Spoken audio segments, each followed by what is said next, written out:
ॐ अज्ञानतिमिरान्धस्य ज्ञानञ्जनशलाकया चक्षुरुन्मीलितं येन तस्मै श्रीगुरुवे नमः। चैतन्य चरितामृत आदि लीला चैप्टर 7 प्रयास संख्या 114। तो चर्चा चल रही है किस प्रकार से मायावादी सन्यासियों के बीच में महाप्रभु आए हैं और मायावादी सन्यासी प्रभावित हैं भगवान के तेज से, उनके वक्तव्य से, लेकिन फिलॉसफी में अपने ही चिपके हुए हैं। महाप्रभु ने धीरे धीरे समझा रहे हैं कि किस प्रकार से आप लोगों ने वेदों के मतलब को इनडायरेक्ट तरीके से गलत साबित कर दिया है, उसके प्रत्यक्ष मीनिंग को नहीं लिया है। और इसमें मुख्य रोल रहा शंकराचार्य का, और वो शंकराचार्य वास्तव में स्वयं भगवान शिव जी हैं, जो कि पद्म पुराण में अपनी पत्नी को बता रहे हैं कि मैं ऐसा करूँगा कि मैं वेदों के गलत मतलब को प्रस्तुत करूँगा, और ऐसा मैं भगवान के कहने पर ही करूँगा। तार दोष नाही ते हूँ आज्ञाकारी दास, आर यही सुने तार हया सर्वनाश। शिव जी के अवतार श्री शंकराचार्य निर्दोष हैं, क्योंकि वे भगवान के आज्ञाकारी दास होने के कारण उनके आदेश का पालन मात्र कर रहे हैं। इस प्रकार से यदि कोई व्यक्ति दास है और वो स्वामी की आज्ञा का पालन करता है, तो उस रास्ते में जो गलतियां हैं वो स्वामी की मानी जाती है।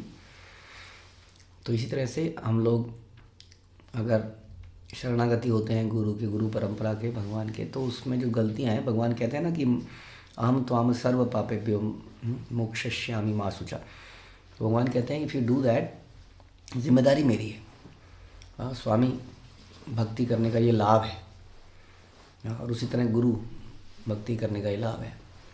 न जाने क्या क्या चीज़ें करनी हैं, क्या क्या चीज़ें नहीं करनी हैं, हमें मालूम ही नहीं है। दुनिया में हज़ारों प्रोसेस हैं।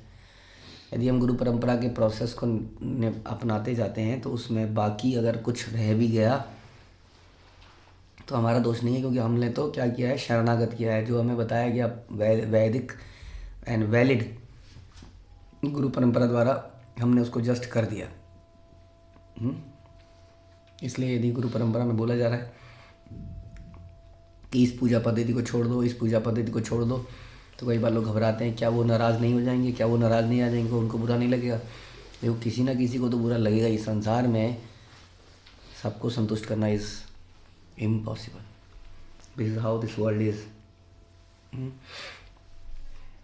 एक बार परम पूज्य राधा गोविंद महाराज बता रहे थे कि कृष्ण को प्रसन्न करने के लिए एक तुलसी पत्र चाहिए, पत्रम पुष्पम फलम तो। और ऐसा उन्होंने गोवर्धन लीला में भी दिखाया कि कितना उन्हें आहार दे दिया गया, लेकिन उस समय रुके नहीं। लेकिन जब एक तुलसी पत्ता डाल दिया गया तो उन्होंने कहा अब संतुष्टि है। लेकिन संसार में किसी व्यक्ति को कुछ भी दे दो आप, वो संतुष्ट नहीं होता, उसकी ग्रीड है। क्योंकि और भगवान बड़े आसानी से संतुष्ट हो जाते हैं। इसलिए भगवान की भक्ति करना वास्तव में सरल है, लेकिन लोगों की इच्छाएं और ग्रीड के कारण वो भगवान की भक्ति में नहीं लग पाते हैं। इसलिए इफ़ यू सेटिस्फाई कृष्णा, अगर कृष्ण को संतुष्ट करना एक तो पॉसिबल है।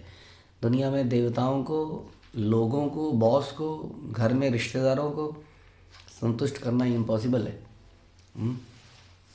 अब भगवान की संतुष्टि में सब की संतुष्टि हमें मान लेनी चाहिए।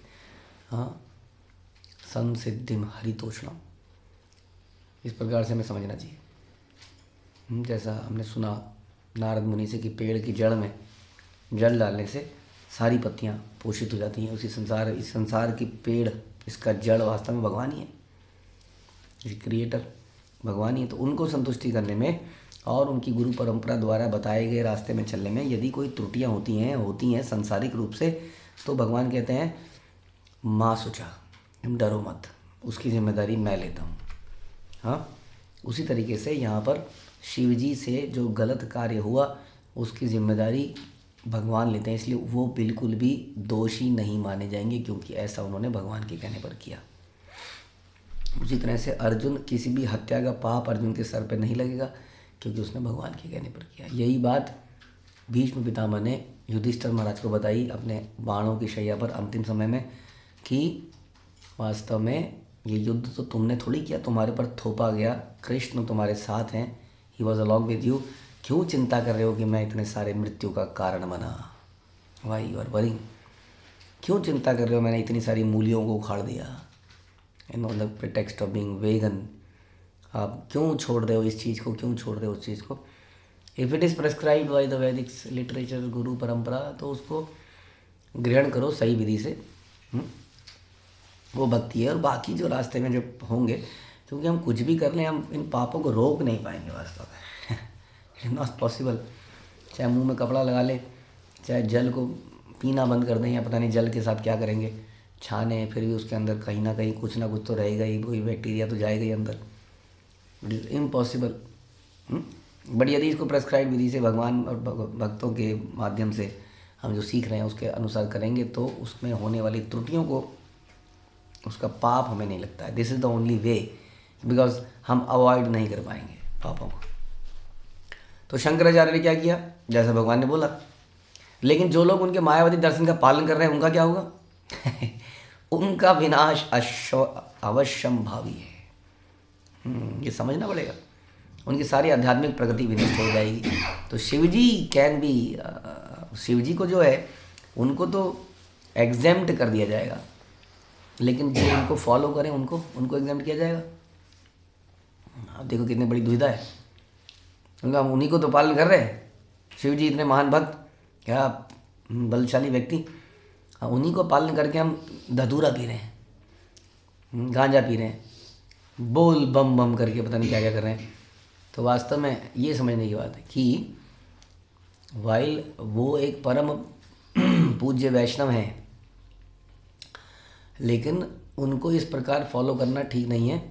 ये नकल मानना कहता है, इसको नकल मानना कहते हैं। इसलिए प्रभुपाद अक्सर अपने परपट में लिखते हैं, अगर आपको नकल माननी है तो आप क्या कीजिए, आप शिवजी की तरह थोड़ा जहर पीजिए। शिवजी ने समुद्र मंथन में जहर पिया, जरा जहर पी के दिखाइए तो जरा। नहीं कर सकते हैं।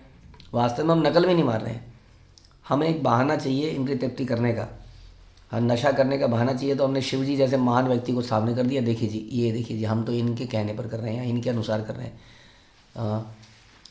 तो ये अनुकरण जो है गलत है। इसी प्रकार से शिवजी का ये अनुकरण गलत है, क्योंकि शिवजी को तो ऐसा करने की इंस्ट्रक्शन मिली थी। तो फिर उसमें कौन फंसेगा? उसमें वो लोग फंसेंगे जो जिनके अंदर पहले से इच्छा थी। जैसे मैंने बताया कि नशापान कौन करेगा? मैंने शिवजी के कई सारे भक्त देखे हैं जो बिल्कुल नशापान नहीं करते हैं, अनेक भक्त, लेकिन कुछ करते हैं, उन्हीं के कहने पर करते हैं। उनकी फ़ोटो भी ऐसे बनाते हैं कि शिवजी नशा कर रहे हैं। तो वास्तव में क्या है, सारा चक्कर ये है कि हमारी इच्छाएं जिनके अंदर पहली हैं, वो उसको लीगलाइज करना चाहता है किस तरीके से व्यक्ति, और उनका बहाना लेना चाहता है कि मैं तो उनके कहने पर कर रहा हूँ। तो उसी तरह से इनके इस शंकरा भाष्य में कौन फंसेगा? जो पहले से ही ऐसा कुछ ढूंढ रहा था, जो कोई रास्ता निकालने की सोच रहा था। यार इनके यहाँ तो बड़े नियम हैं, कानून है, ये उठो, ये मत करो, ये करो, तो उसको दंडवत करो, प्रणाम करो, शरणागति करो, पूछ के करो। हाँ, अब ये किसी को मैच नहीं कर रहा था, उसकी पर्सनैलिटी पे सूट नहीं कर रहा था। तो ये शंकर भाष्य बहुत बढ़िया है जी। ये फिलॉसफी अच्छी है, मायावाद, निराकारवाद, शून्यवाद, जिसमें शरणागति जैसी कोई चीज़ नहीं है। ज्ञान लो और तुम भी भगवान और हम भी भगवान। तो कई लोग हैं जो इसको ढूंढ ही रहे थे because of their personality, because वो लोग शरणागति नहीं होना चाहते हैं। तो उनको ऐसा एक सहारा मिल गया और उस सहारे से वो निकल लिए भक्तों के बीच में से। तो इसलिए जो मायावादी दर्शन का पालन करता है उसका विनाश तो अवश्यम भावी है, उसकी सारी आध्यात्मिक प्रगति विनिष्ट हो जाएगी। वास्तव में वो करना ही नहीं चाह रहा था।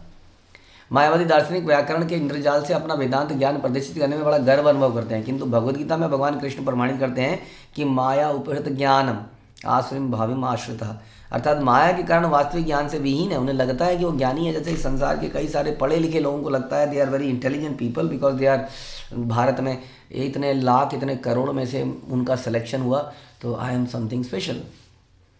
जबकि वास्तविक ज्ञान क्या है? वास्तविक ज्ञान तो आत्मा परमात्मा का है, उनके संबंध का है। तो माया दो प्रकार से काम करती है, बताते हैं, प्रक्षेपात्मिका और आवरणात्मिका। प्रक्षेपात्मिका शक्ति अर्थात जीव को भवसागर में डालने की शक्ति, और आवरणात्मक शक्ति जिसमें आच्छादित, आवरण आच्छादित कर देती है और उसके सही ज्ञान छुप जाता है। लेकिन बार बार बताया जा रहा है ये भगवान आच्छादित करते नहीं है। आप कहोगे कि शराब ने इसका दिमाग आच्छादित कर दिया, प्रभु जी इसकी कोई गलती नहीं, बहुत अच्छा लड़का है। हाँ, हम देखते हैं ना पुराने पिक्चर में, शादी के लिए लड़का आता है, हाँ, साथ में उसका दोस्त आता है, उधर मौसी अपनी लड़की दे दो कि लड़का करता क्या है, लड़का बहुत अच्छा है, काम मिलते ही काम चालू कर देगा, काम करना चाहता है। हाँ, शराब तो नहीं, शराब तो छूता भी नहीं है, लेकिन कभी कभी ज़रा किसी वेश्या के पास चला जाता है तो शराब इसको पिला देते हैं लोग, ये पीता नहीं है, छूता भी नहीं है। नहीं तो अच्छा बेटा आपको करे कोई नहीं रह गई इसमें, आप कोई कमी है ना, कोई कमी है ही नहीं, कमी तो इसमें डाल देते हैं दुनिया वाले, ये तो बिल्कुल प्योर आदमी है। उसी तरीके से माया किस पे आवरण डाल रही है, जो इस आवरण को चाह रहा था उसी को, दुकान खुली है, क्या दुकान आपको अट्रैक्ट कर रही है, आओ आओ, हाँ शराब पियो, कौन जा रहा है, कितने लोग हैं जो शराब नहीं पी रहे उस दुकान के आगे से निकल जा रहे हैं, लेकिन कई जो है उस दुकान में जा रहे हैं। इस प्रकार से तो माया की जो है ना, इसलिए कभी ये नहीं कह सकते हम लोग कि भगवान ने ही तो सब कर रखा है। कई लोग कहते हैं मैं क्या करूँ, ये शराब भी तो भगवान ने ही बनाई है। हाँ, हम कहते हैं कुत्ते का मल भी तो भगवान ने बनाया है, उसको ब्रेड में क्रीम की तरह लगा के खा लो, ब्रेड सैंडविच बना के। उसको क्यों नहीं खाते हैं आप? वो भी तो भगवान ने बनाया है। जब मुर्गा बकरी भगवान ने बनाई है तो वो भगवान ने बनाया है। देन हम वी डिस्क्रिमिनेट, नहीं नहीं प्रभु जी क्या बात कर रहे हैं, गलत चीज़ है, वो तो बीमारी हो जाएगी। हाँ, इससे चेतना को बीमारी हो जाएगी इन चीज़ों से, वो चेतना की बीमारी हमें नहीं दिखती है। तो व्हाट आई मीन टू से कि भगवान ने ये व्यवस्थाएं कर रखी हैं क्योंकि देयर इज़ डिमांड, भगवान इच्छाएं पूरी कर रहे हैं, लेकिन बता भी रहे हैं साथ साथ बीमारी भी डाल रहे हैं। देखिए भगवान बड़ा, आप कहेंगे भगवान इच्छा पूरी क्यों कर रहे हैं, क्या करें, अपने घर में नहीं देखा हमने, जिद पकड़ लेता है कोई हमारा घर वाला व्यक्ति, तो जो समझदार पेरेंट होते हैं वो बड़ी तरीके से उसको पूरा करते हैं, ऐसे पूरा करते हैं कि उसको समझ में आ जाए इसमें तो मुसीबत है। उसी तरह भगवान ने कितना दिमाग लगाया, एक तो ज्ञान तो दे ही रहे हैं, खुद भी आ रहे हैं, बता रहे हैं क्या नुकसान है, नाली में पड़े हुए लोगों की फ़ोटो भी आ रही है, लेकिन साथ में खतरनाक बीमारियां भी डाल रखी हैं भगवान ने। कोई भी भगवान का नियम तोड़ोगे तो खतरनाक बीमारियां हैं। हाँ, आप देख लीजिए, कोई सा भी नियम तोड़ के देख लीजिए आप गलत संबंध बनाइए, ये तो चेतना के अलावा बता रहे हैं हम।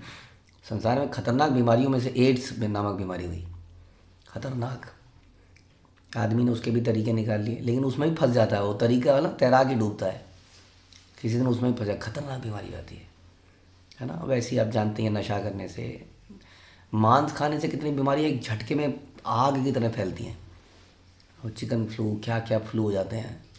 हाँ, कितने सारे लोगों को मारा जाता है एक साथ, कई बार मर जाते हैं। तो कोई भी नियम तोड़ने पर भगवान ने ये व्यवस्थाएं कर रखी हैं, लेकिन हम भी जूझने, बिल्कुल हम लड़ने को तैयार हैं, हम कहें नहीं इसका भी तोड़ निकालेंगे, इसका भी तोड़ निकालेंगे, लेकिन करके डालेंगे। तो ऐसे लोगों के लिए ये सारा सिद्धांत है, क्या किया जाए। कृष्ण की देवी माया मायावादी दार्शनिकों का ज्ञान क्यों हर लेती है, कि इसकी भी व्याख्या भगवद गीता में आसुरिम भाव आश्रिता बोली गई है, क्योंकि ऐसा व्यक्ति है वो जो भगवान के अस्तित्व को मानता ही नहीं है।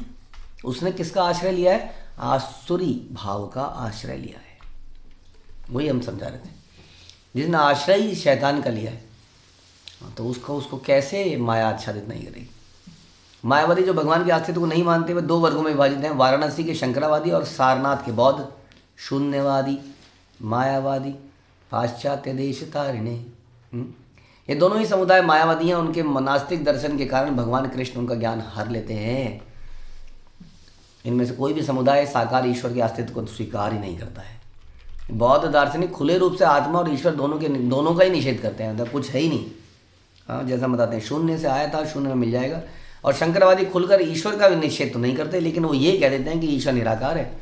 इस प्रकार से दोनों ही ईश्वर का निषेध कर देते हैं, डायरेक्टली या इनडायरेक्टली। सबसे विख्यात मायावादी विद्वान सदानंद योगेंद्र ने वेदांत सार नामक एक पुस्तक लिखी, जिसमें उन्होंने शंकराचार्य के दर्शन की व्याख्या करी, और शंकर दर्शन के सभी अनुयायी उनके कथनों को बड़ा महत्व देते हैं। सदानंद योगेंद्र, इस वेदांत सार में सदानंद योगेंद्र ने ब्रह्म को ज्ञान से युक्त तथा द्वैत रहित सच्चिदानंद कहा। ज्ञान से युक्त द्वैत रहित सच्चिदानंद, और वे अज्ञान को सत तथा असत से भिन्न ज्ञान मानते हैं। यह प्राय चिंत है, किंतु यह तीन भौतिक गुणों का प्रतिबल है। इस तरह वे शुद्ध ज्ञान के अतिरिक्त हर वस्तु को भौतिक मानते हैं। अज्ञान का केंद्र कभी कभी सर्वव्यापी माना जाता है। अब देखिए, इतने कॉम्प्लिकेटेड सब्जेक्ट्स हैं, समझ ही नहीं आएगा मैं बोल क्या रहे हैं। इसलिए तो कहते हैं कि कहाँ इधर उधर भटकने का जरूरत नहीं है। We don't have that much time also. इस तरह उनके मतानुसार सर्वव्यापी विष्णु तथा व्यष्टि जीव दोनों अज्ञान से के उत्पाद होते हैं। सरल भाषा में यानी विष्णु क्या है, जो भी संसार में वस्तु है वो क्या है, वो है अज्ञान से उत्पन्न, और शुद्ध ज्ञान है वो ज्ञान है, वही है सब। और शुद्ध ज्ञान वो परम निराकार में वो ज्ञान है, मतलब इन्होंने ज्ञान को सर्वश्रेष्ठ मान लिया। ज्ञानवादी, ज्ञानी, जिसको कई बार ज्ञानी भी बोल देते हैं, ज्ञानी उसी को मान रहे हैं वो चीज़। बाकी सब चीज़ ज्ञान का उत्पाद है, वो तो शुद्ध है, बाकी सब अशुद्ध है, प्राकृत है, अज्ञान का उत्पाद है। तो इस विष्णु भी क्या है, क्योंकि विष्णु का रूप आ गया ना, कौस्तुभ मणि आ गया, ये सारे उनके बॉडीली फीचर्स आ गए। अब क्या हो गए वो, इस तरीके से वो हो गए एक अज्ञान का उत्पाद हो गए वो, सर्वव्यापी विष्णु, क्योंकि उनका रूप आ गया। तो जो भी चीज़ में रूप है वो अज्ञान का उत्पाद है। केवल ज्ञान, अब ज्ञान की तो शक्ल नहीं है ना, ज्ञान तो ज्ञान है, ज्ञान को धारण करने वाला व्यक्ति के बारे में कोई चर्चा नहीं है। ज्ञान कहीं से आता है हमेशा, हाँ, ज्ञान निर्विशेष नहीं है वास्तव में, ज्ञान कहीं से आता है। हम लोग स्कूल कॉलेज में पढ़ते हैं तो टीचर हमें ज्ञान देते हैं। आप लोग पुस्तक पढ़ रहे हो, पुस्तक भी निर्विशेष नहीं है, उस पुस्तक को लिखने वाला कोई व्यक्ति है।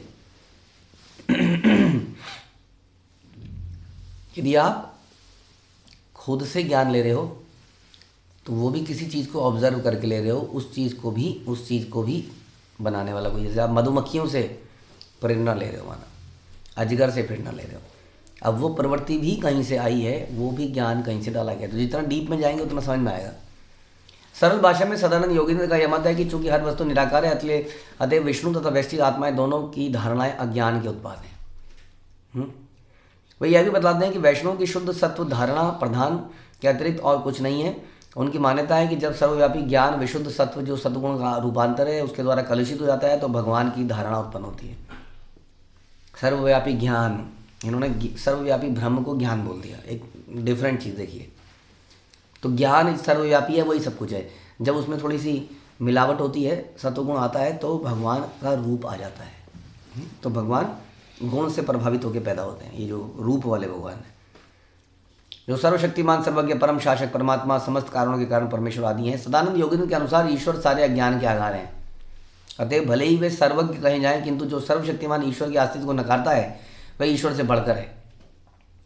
अतएव उनका निष्कर्ष यह है कि ईश्वर भौतिक अज्ञान के रूपांतर है और जीव अज्ञान से आच्छादित है। इस तरह में सामूहिक तथा व्यक्तिगत अस्तित्व को अंधकारमय बनाते हैं। अब इसको कहते हैं फ्लावरी लैंग्वेज, या मतलब कॉम्प्लिकेटेडली किसी चीज़ को तोड़ मरोड़ के प्रस्तुत किया जाए। और बहुत सारे ऐसे लोग हैं जो बड़े प्रभावित हो जाते हैं, क्या आप कुछ तो बता रहे हैं, कुछ आप लोग बता रहे हो फल को भोग लगाओ, तुलसी डालो, मतलब आप लोग तो थोड़े निरपट अज्ञानी से लगते हो भावात। और ये देखिए जी, क्या ये सब इंटेलिजेंट पर्सन, मैं कुछ दिन बता रहा था ना कि कई लोग बड़े प्रभावित हो रहे थे हमसे, क्या प्रश्न पूछते हैं, क्या बढ़िया तरीके। अरे प्रश्न पूछना ग्लोरियस है या उत्तर ग्लोरियस होना चाहिए?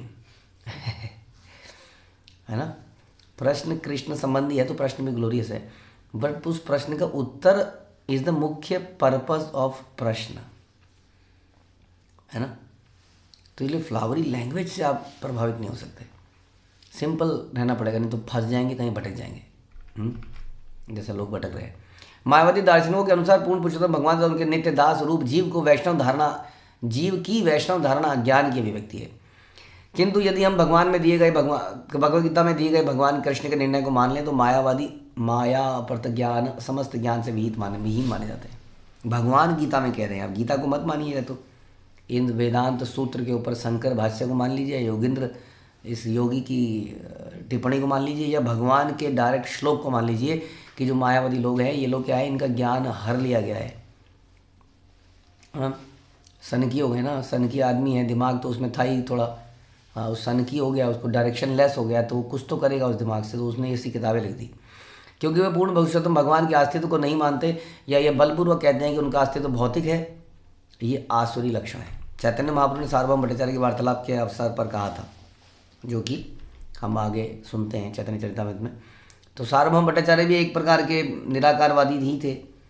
हाँ, तो उनसे क्या बोला महाप्रभु ने, जीवेर निस्तार लागी सूत्र कैलव्यास मायावादी भाष्य सुन ले हय सर्वनाश। जो इस प्रकार व्यासदेव ने तो इस भौतिक जगत से बद्ध जीवों को उद्धार करने के लिए वेदांत सूत्र बनाया, लेकिन शंकराचार्य ने अपने मन से वेदांत सूत्र को कुछ प्रस्तुत कर दिया और निश्चित रूप से मानव समाज को सबसे बड़ी हानि पहुंचाई है। लेकिन हम पहले ही सुन चुके हैं कि उनका नुकसान नहीं होगा, क्योंकि उन्होंने तो डायरेक्शन में किया, लेकिन जो उनको फॉलो कर रहे हैं वो डायरेक्शन में नहीं है। उसी तरह से हम कहते हैं कि बुद्ध ने बोला कि बुद्धम शरणम, बुद्ध तो भगवान है, हाँ, लेकिन at that point of time वो इनकारनेशन हुई थी किसी स्पेसिफिक कारण से। अब लोग उसको फॉलो कर रहे हैं, तो ये इंस्ट्रक्शन नहीं है बुद्धा की, क्योंकि कली काले नाम रूपे कृष्ण अवतार, हाँ, हरिनाम संकीर्तन ही इस युग के लिए बताया गया है। तो ये शून्यवादी निराकार ये सब फिलॉसफी चलेगी नहीं, क्योंकि इस युग के लिए हरिनाम ही तो बताया गया है। इसलिए अब कोई अगर बुद्ध को भी इस प्रकार फॉलो करता है तो वो गलत कर रहा है। जो भी मायावादी दर्शन का अनुसरण करता है उसका सर्वनाश हो जाता है। वेदांत सूत्र में भक्ति का स्पष्ट संकेत दिया गया है, किंतु मायावादी दार्शनिक परम पुरुष के आध्यात्मिक शरीर को स्वीकार करने से मना करते हैं। इस प्रकार उन्होंने विश्व भर में उत्पाद मचा रखा है। और मैं बता रहा हूँ क्यों लोग इसके फॉलोअर बढ़ते जा रहे हैं, क्योंकि इसमें शरणागति नहीं हो सकती ना। ब्रह्म किसकी शरणागति करी जाए, किसका इंस्ट्रक्शन सुना जाए, हाँ। और कितनी अजीब सी बात है कि इन लोगों के अंदर भी जो इनके फॉलोअर्स हैं आगे जाके अपने गुरुजी की फ़ोटो लगाने लगे हैं। फिर ये तो गुरुजी की फ़ोटो तो पर्सनल बात हो गई, व्यक्तिगत बात हो गई ना ये तो फिर से।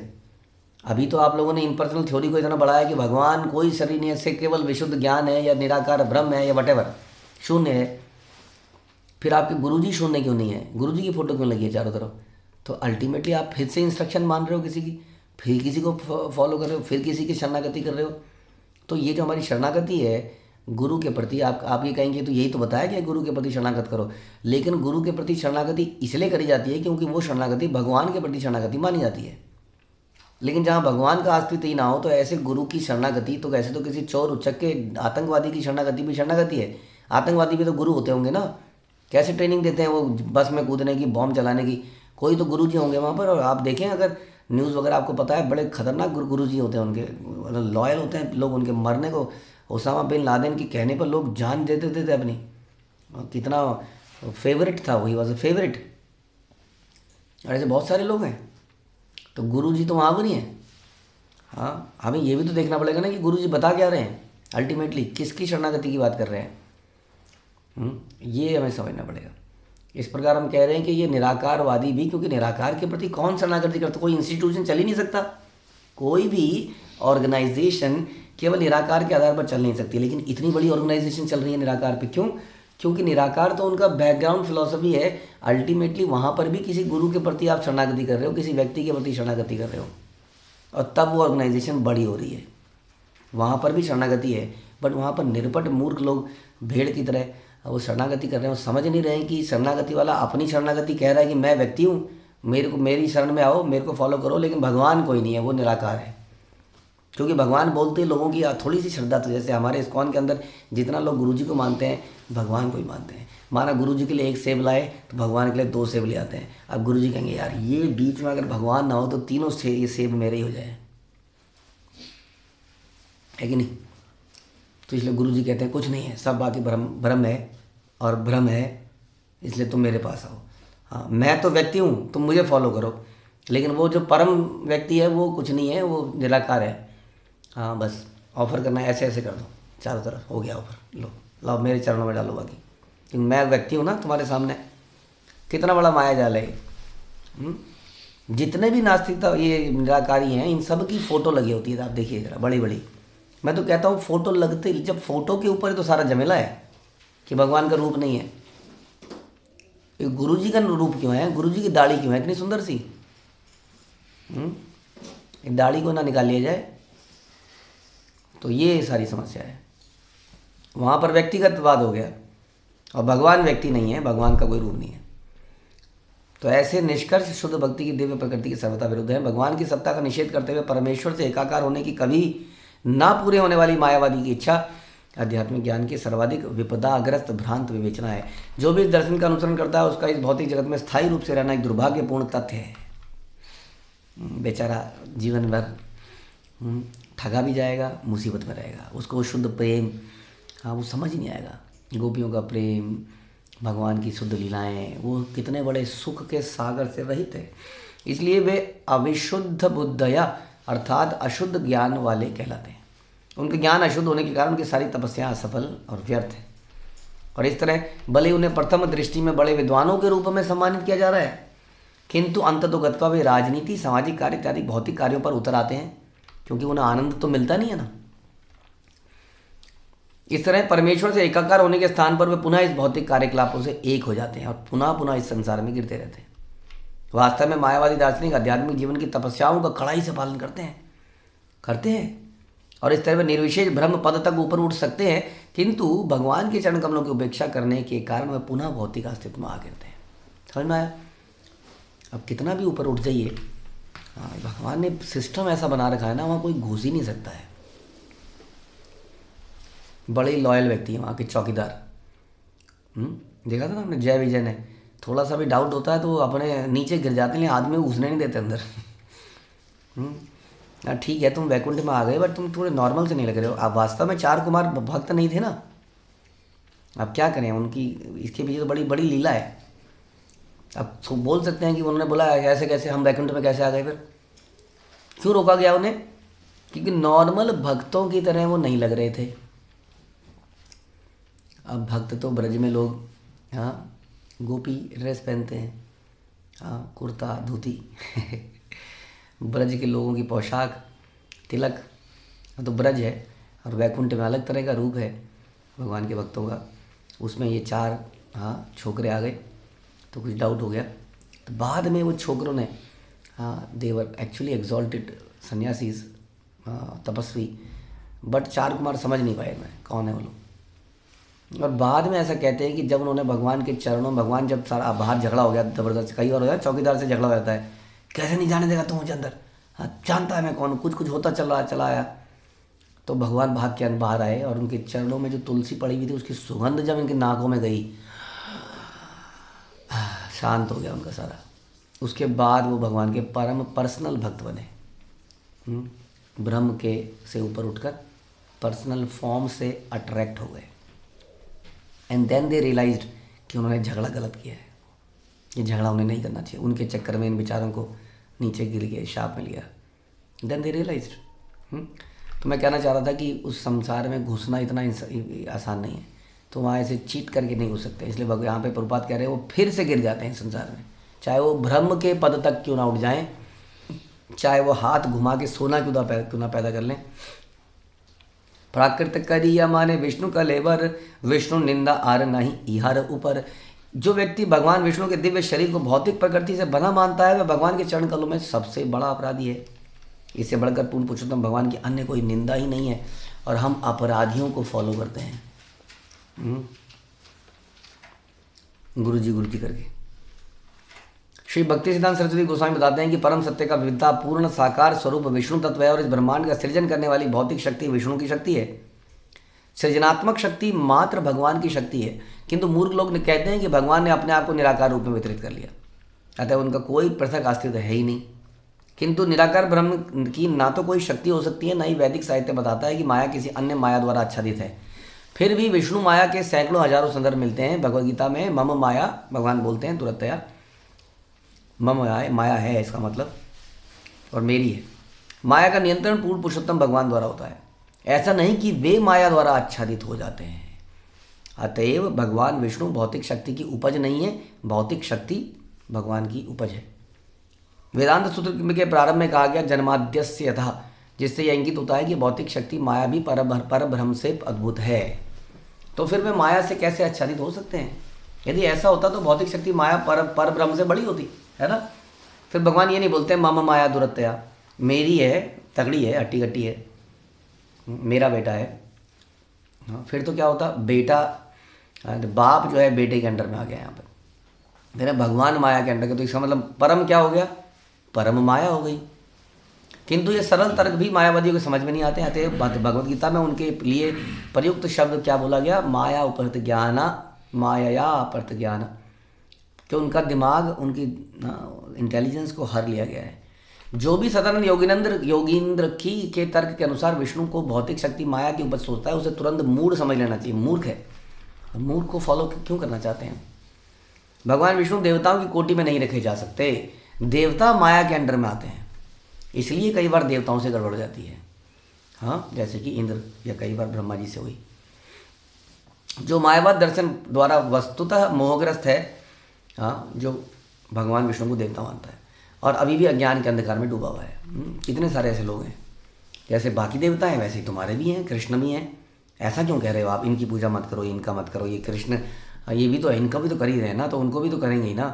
तो इक्वल लेवल पे मान लें। 10 अपराधों में से एक अपराध है ये कि देवताओं को भगवान के बराबर मान लेना या भगवान के नाम को देवताओं के नाम के बराबर मान लेना।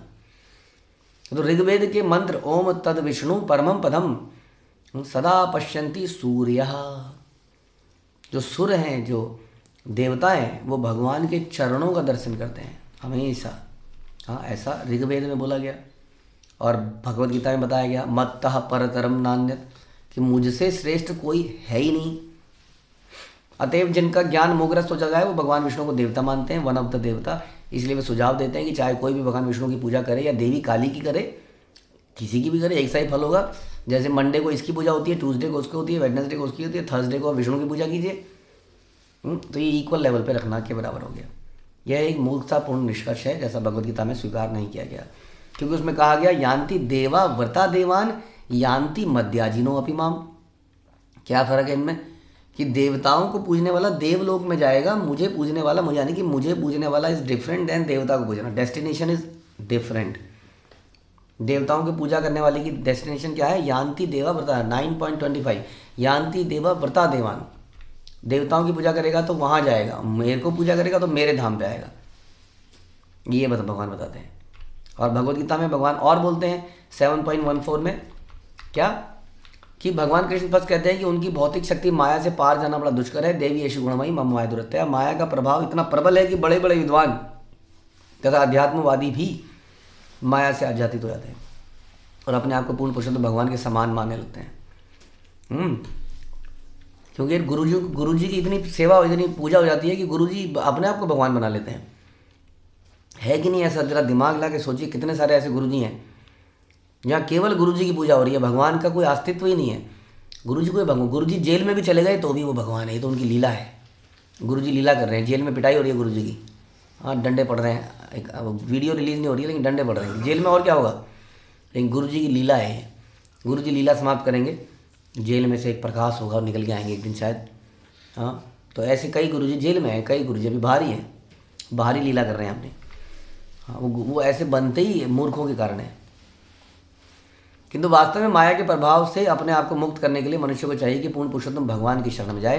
That is a different story कि भगवान की शरण में वो गुरु के माध्यम से जानता है, लेकिन उसको गुरु यही बताते हैं ना, गुरु की शरणागति इज इक्वल टू भगवान की शरणागति, बट उस गुरु की जो भगवान को सुप्रीम मानता है। समझ में आया? जैसा कि भगवद गीता में कहा गया कि मामे भी प्रपद्यन्ते माया मिताम तरन्ति। तो निष्कर्ष निकला कि भगवान विष्णु इस भौतिक सृष्टि के नहीं है, आध्यात्मिक जगत के हैं। भगवान विष्णु को भौतिक शरीर से युक्त बताना, देवताओं के समान उन्हें मानना एक प्रकार का अपराध है। उनकी बुद्धि, ऐसे लोगों की बुद्धि हर ली गई है। जो व्यक्ति सोचता है कि भगवान विष्णु के शरीर है, उनकी आत्मा में अंतर है, वो भी बेवकूफ़ है, क्योंकि ये अंतर हमारे अंदर है, भगवान के अंदर नहीं है। आध्यात्मिक जगत में ऐसा नहीं होता कि आदमी का जन्म होता है, उसका शरीर बड़ा होता है, हड्डियाँ बड़ी होती हैं, हाइट बड़ी होती है, फिर हाइट बड़ा करने के लिए लटकना पड़ता है, हाँ, फिर चेस्ट को बढ़िया करने के लिए पुशअप्स या वो सब मारने पड़ते हैं।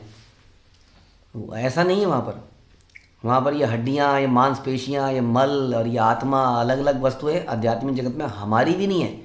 What to say about the God. तो ये बहुत बड़ा अपराध है। इसलिए जो अर्चा मूर्ति अर्थात भगवान विष्णु की पूजनीय मूर्ति को पत्थर मानता है, ये श्लोक आया, गुरु को सामान्य व्यक्ति मानता है, वैष्णव को किसी जाति का मानता है, वह नारकीय बुद्धि वाला है। समझ में आया? तो आधे से ज़्यादा लोग इसमें आ गए कि भगवान के विष्णु की मूर्ति को क्या कहते हैं, पत्थर है। पागल हो तुम लोग, हाँ, रूप में मान रहे हो। या कोई जो गुरु को सामान्य व्यक्ति मानता है वो भी मूर्ख है। जो किसी वैष्णव को मानता है, पंजाबी वैष्णव से मैं शादी करूँगा, ये ब्राह्मण वैष्णव, पंजाबी वैष्णव, बिहारी वैष्णव, वो भी क्या है, ये सब लोग क्या है, यहाँ बता रहे हैं नारकीय बुद्धि वाले लोग हैं। तो इस तरह से प्रभुपाद बता रहे हैं। सो प्रभुपाद वॉज वेरी कैटेगोरिकल। वो जब वो इस प्रकार की चर्चा करते हैं तो उनके पर्पस अपने आप बड़े हो जाते हैं, उनके हृदय से निकलने लगता है सब कुछ। तो ये हमें नहीं करना है। इसको काटने के लिए ही खास तौर पर हमारी परंपरा विशेष तरह से जोड़ देती है, क्योंकि सारा संसार इस वक्त मायावाद शून्यवाद में गिरा पड़ा है। उसका कारण हम आपको कई बार बता चुके हैं। Because we are not humble by nature, we don't want to surrender. Hare Krishna. Srila Prabhupada की जय, श्री चैतन्य चैतामृत की जय, श्री कृष्णदास कविराज की जय।